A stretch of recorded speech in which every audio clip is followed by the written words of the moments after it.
Comment ajouter un espace insécable sur WordPress? Salut, je suis Coralie, experte WordPress et développeuse web. Dans cette vidéo, je vais t'expliquer comment ajouter un espace insécable sur une de tes pages WordPress.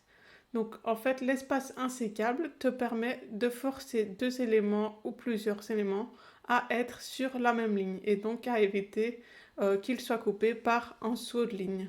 Cela peut être intéressant entre un chiffre et une unité par exemple, ou ça peut être également intéressant avec les symboles de ponctuation, ou encore un autre exemple, si tu veux que ton nom et ton prénom soient obligatoirement sur une seule ligne, tu peux utiliser l'espace insécable.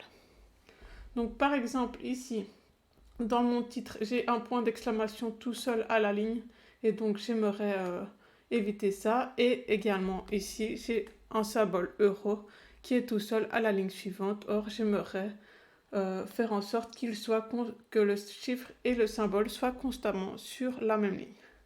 Donc pour modifier cela, je vais aller sur Elementor. Donc je suis sur ma page Elementor.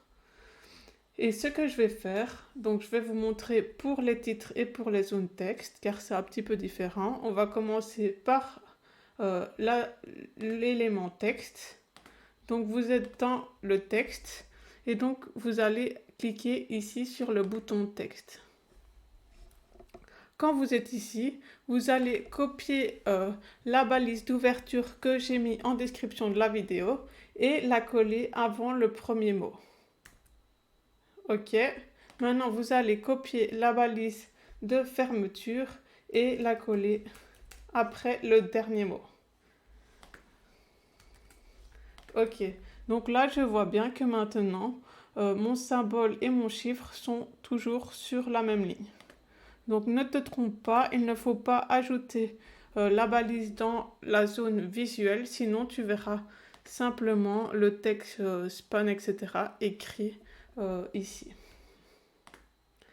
Donc quand c'est fait, maintenant pour le titre, ça va être pareil, sauf qu'il n'y a pas de zone texte. Tu peux directement écrire la balise dans cette zone-ci. Donc tu colles la balise d'ouverture avant le premier mot et la balise de fermeture après le dernier mot. Et voilà, c'est pareil, mes deux éléments sont bien obligatoirement sur la même ligne. Donc tu peux le faire aussi avec plus que deux éléments si tu le souhaites, et donc tous les éléments à l'intérieur de la balise d'ouverture et de fermeture seront toujours sur la même ligne.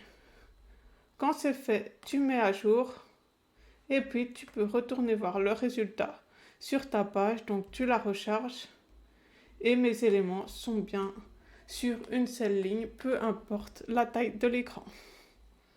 Voilà, j'espère que cette vidéo t'a aidé. Si c'est le cas, n'hésite pas à mettre un j'aime et à t'abonner si tu veux me soutenir. Sinon, je te souhaite une excellente journée et à bientôt. Salut!